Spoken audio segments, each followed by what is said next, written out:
Uma das coisas que acontece também, a Justiça do Trabalho tem uma fama de ser mais agressiva, vamos pensar assim, na questão de bloqueio, de penhora, de buscas. Isso é algo que eu vejo de fora, assim, que às vezes que nem o cara tem uma dívida na esfera tributária, por exemplo, onde o governo vai fiscalizar ele ali e processar ele e cobrar, né? E ele pode ter uma esfera civil, por exemplo, nas dívidas bancárias lá, o cara tá devendo pro banco, o banco entra com execução contra o cliente, e tem quando o reclamante entra com processo trabalhista ali contra a empresa. Dessas três, eu acredito que a mais agressiva seria a trabalhista. Concordo. Por quê, cara? Qual que é essa diferença? Assim? Então vamos falar que são juízes julgando uma ação que são, é claro que são três interessados diferentes, né? Então, o governo, ou uma instituição pública ali, ou privada, e um trabalhador.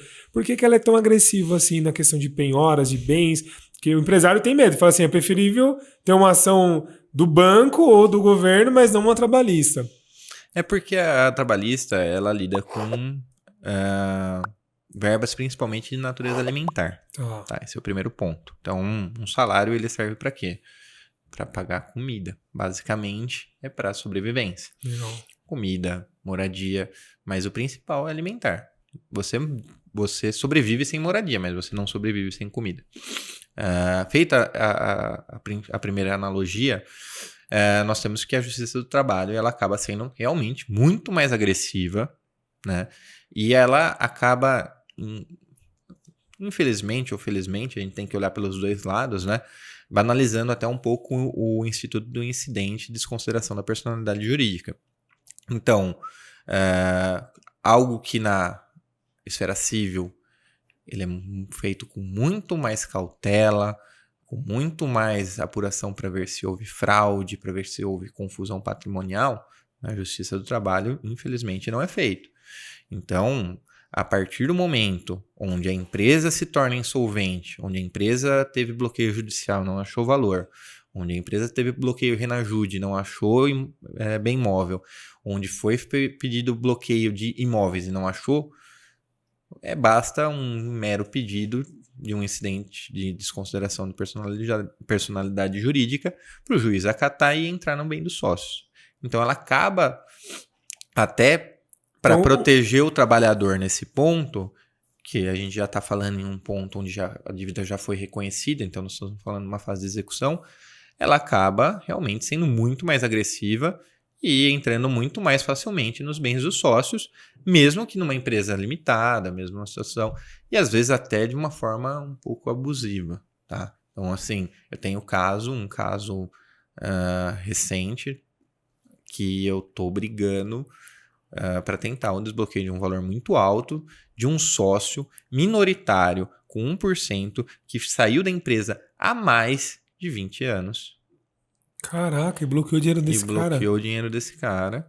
Porque, claro, são reclamações trabalhistas antigas, mas houve um cerceamento de defesa incrível nesse caso. Ele não participou dos processos, ele não participou da fato gerador da reclamação. Não participou da execução. Ele ficou por 5 meses como sócio da empresa. Não foi apurado nada. Simplesmente foi feito um pedido no processo para que ele fosse incluído no polo passivo. O juiz, ao invés de notificá-lo, tudo, partiu do princípio da má-fé, ou seja, vai totalmente contra o ordenamento jurídico, onde você tem que presumir que as partes têm boa-fé. Ele partiu do princípio da má-fé, porque ele não só incluiu o sócio, já mandou o bloqueio. Então, caraca, assim, o empresário que não trabalha, não está nem no ramo há mais de 20 anos, foi surpreendido com um bloqueio absurdo, de valores absurdos, sem nenhuma dilação probatória, sem ter participado do processo, e ele tomou ciência do processo com bloqueio. Acordou lá com saldo travado. Caraca, exato. Então por isso que gera bastante... É uma matéria que gera bastante medo, bastante desconforto, né? Pode acontecer. E é importante ter, então, assuntos que nem esse nosso aqui para o cara começar a entender. E, cara, você falou do trabalho consultivo. Como funciona o trabalho consultivo, por exemplo, que você aplica aí na Furnari Souza com clientes pessoa jurídica? Então, porque normalmente tem muita gente que pensa em um advogado quando dá pau. Então, por exemplo, o cara chegou com a ação aqui... O que é muito mais caro. Chegou a cartinha aqui eu sempre falo a cartinha do banco, né? Por causa das 100 dívidas.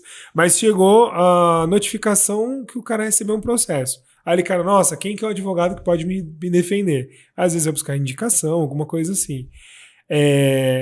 Mas beleza, isso é uma das formas de atuação. Então, quando deu pau, você vai lá resolver o problema. Tá, o fogo já tá pegando. Sim, é a atuação contenciosa que a gente chama. Mas e o consultivo? O que seria isso? Só para quem não conhece ainda, tem empreendedor que está começando, ainda não teve essa ideia, né? Então, como é que seria isso? A atuação consultiva, Márcio, ela é baseada, primeiro, no termo consulta. Então, quando você contrata um advogado, na área trabalhista principalmente, claro, nosso escritório ele é multidisciplinar, então quando ele uma empresa fecha uma consultoria com a gente, está incluso parte civil, parte trabalhista, parte tributária. Então, a gente tem ali toda a área de atuação, todo o escopo previsto, claro, em contrato. A área trabalhista, basicamente, funciona de duas maneiras. Claro, em concordância com o cliente, nós podemos fazer uma auditagem para ver se está sendo feito tudo corretamente, visitar o local de trabalho, visitar a empresa, verificar pontos falhos na empresa.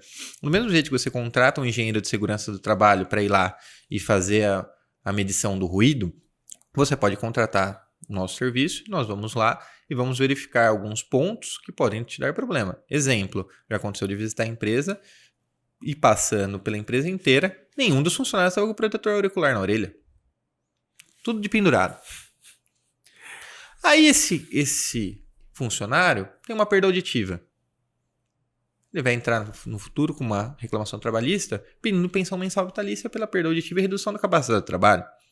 E aí a empresa pode até justificar que ele teve a entrega do EPI, só que ele vai ter prova testemunhal que ele não usava. Ele não usava. E assim, não era fiscalizado. É culpa de vigilância. Então, isso é muito louco, porque isso é um negócio que você falou mais cedo, que acontece, né? Porque normalmente qual que é a resposta do empresário?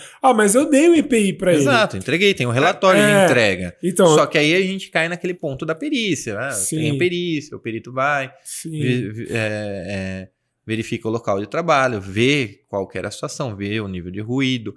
A perícia médica vê se existia uma predisposição ao problema, ver se os níveis de ruído, mesmo com o protetor auricular, poderia gerar esse problema.